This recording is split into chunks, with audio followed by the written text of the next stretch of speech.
అందరికీ నమస్కారం.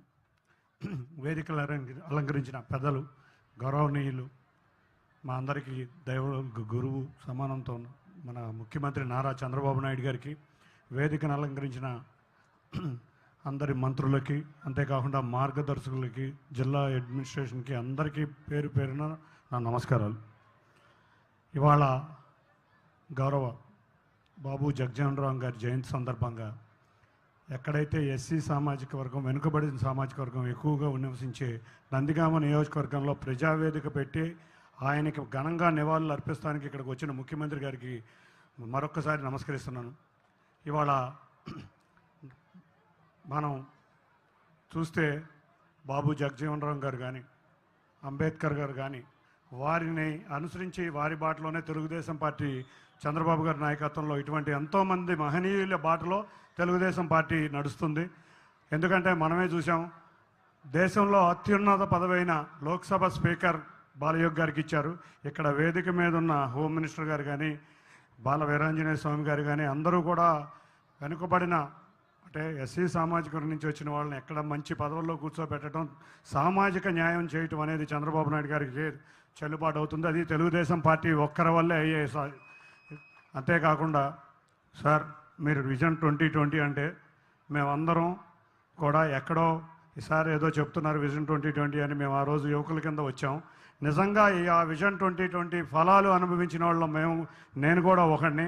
తప్పకుండా ఇవాళ హైదరాబాద్లో మీరు ఐటీ పరిశ్రమలు తెచ్చారు, ఫార్మా ఇండస్ట్రీ తెచ్చారు, కన్స్ట్రక్షన్ ఇండస్ట్రీ బాగుంది, స్పోర్ట్స్ విలేజ్ కట్టారు. ఇట్లా హైదరాబాదు గతే కాకుండా ఉమ్మడి ఆంధ్రప్రదేశ్లో ఎంతోమంది విద్యార్థులు ఆ రోజు ఐటీని అభ్యసించే విధంగా ఇంజనీరింగ్ కాలేజీలు పెంచి ఇక్కడ ఉన్న ప్రాంతంలో అగ్రికల్చరల్ ఫ్యామిలీస్ నుంచి మధ్యతరగతి, బిలో మధ్యతరగతి నుంచి ఉన్న యువకుల్ని ఎంతోమందిని మీరు ఇవాళ అమెరికాలో కానీ, బెంగళూరులో కానీ, హైదరాబాద్లో కానీ చక్కటి ఉద్యోగాలు చేస్తున్నారు, బాగా సంపాదిస్తున్నారు. మొన్న కూడా మీరు ఒక మంచి డైలాగ్ కూడా చెప్పారు, కర్మభూమిలో ఉండండి, జన్మభూమికి కూడా సేవ చేయమని చెప్పారు. తప్పకుండా ఇక్కడ ఉన్న ప్రాంత ప్రజలు ఎక్కువ మంది అదే విధంగా కూడా కృషి చేస్తున్నారు. అదే విజన్తో మీరు 2047 స్వర్ణాంధ్ర, ఈ స్వర్ణాంధ్రప్రదేశ్ 2047 వికసిత్ భారత్ ప్రధానమంత్రి గారు నరేంద్ర మోడీ గారు మీరిద్దరూ కలిసి ఇవాళ రాష్ట్రాన్నే కాదు దేశాన్ని కూడా ఎక్కడైనా మనం అభివృద్ధిలో బాటలో తీసుకెళ్ళి సూపర్ పవర్ తీసుకెళ్లే విషయంలో మీ ఇద్దరి కృషి అమోఘం. మీ ఇద్దరు కూడా, మేమెవరం కూడా మీ ఇద్దరికి మీ అడుగు జాడల్లో నడవడానికి మేము చాలా ఆనందంగా ఉంటున్నాం. ఎందుకంటే ఎన్నో గంటలు పనిచేస్తారు. కానీ ఏం ఐడియా సార్ మీరు ఇవాళ P4 నిజంగా మమ్మల్ని ఢిల్లీలో అందరూ అడుగుతున్నారు, P3 అన్నాం, P4 ఏంటని అడిగారు.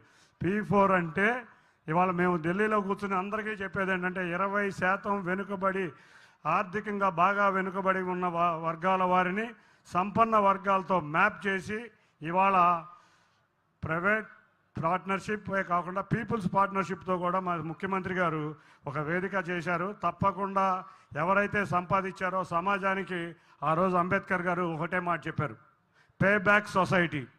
ఆ కాన్సెప్ట్ని మీరు బ్రహ్మాండంగా మలిచి ఇటువంటి ఐడియాలు మీకు చాలా వస్తూ ఉంటాయి. ఇటువంటి ఐడియాలో ఇవాళ ఆంధ్రప్రదేశ్ 2047 స్వర్ణాంధ్రప్రదేశ్లో ముందుకెళ్ళటమే కాకుండా ఇంకొకటి, అందరూ కన్నా ముందు 20 సంవత్సరాల ముందు మీరు ఉంటారనే దానికి ఉదాహరణే ఆ రోజు ఐటీ విప్లవం, ఇవాళ వచ్చిన ఆర్టిఫిషియల్ ఇంటెలిజెన్స్ విప్లవం, అంతేకాకుండా స్కిల్ డెవలప్మెంట్, అన్నిటికన్నా క్వాంటమ్ కంప్యూటింగ్ కూడా ఇవాళ మీరు ఏ దేశం మేల్కోకముందే ఆంధ్రప్రదేశ్ రాష్ట్రం మేల్కొని అమరావతిలో క్వాంటమ్ కంప్యూటింగ్ కూడా వచ్చేటట్టు మీరు చేస్తున్న కృషిని ఇవాళ నిజంగా ఎంతోమంది ఎన్నో రాష్ట్రాలు, మనం పెట్టిన సంక్షేమం కానీ మన అభివృద్ధిని కానీ వాళ్ళు ఎన్నో రాష్ట్రాలు ఫాలో అవుతున్నాయి.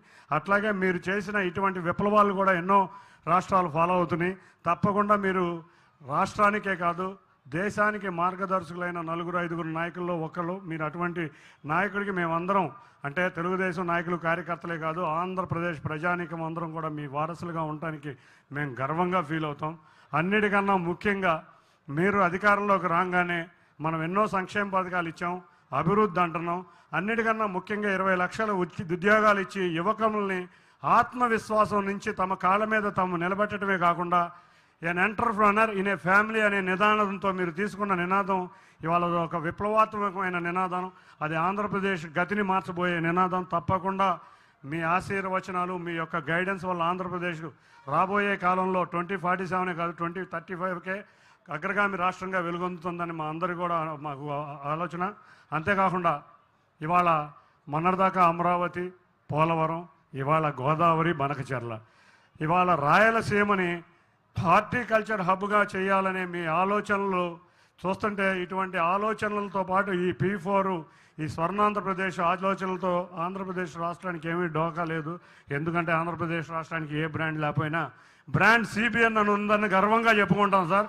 తప్పకుండా నందిగామ నియోజకవర్గం, ఈ నియోజకవర్గం తెలుగుదేశం పార్టీకి ఎప్పుడూ వచ్చే నియోజకవర్గం. ఇక్కడి నుంచి ప్రజలు కూడా తెలుగుదేశాన్ని అత్యంతంగా అభిమానించే ప్రజలు. ఇది సెంటిమెంట్ కూడా ఉన్న నియోజకవర్గం. ఇటువంటి నియోజకవర్గంలో మీరు పారిశ్రామిక విప్లవంలో కొన్ని పారిశ్రామిక రంగం అభివృద్ధి చేయాలని మేము అందరం కోరుకుంటున్నాం. అన్నిటికన్నా ముప్పాళ్ళ గ్రామం 1600 మెజార్టీ మాకు ఎమ్మెల్యే గారికి కానీ ఎంపీ గారికి కానీ ఇచ్చింది. అటువంటి గ్రామాన్ని మరింత అభివృద్ధి, అంటే మీ చేతిలో అన్ని గ్రామాలు అభివృద్ధి చెందుతాయి.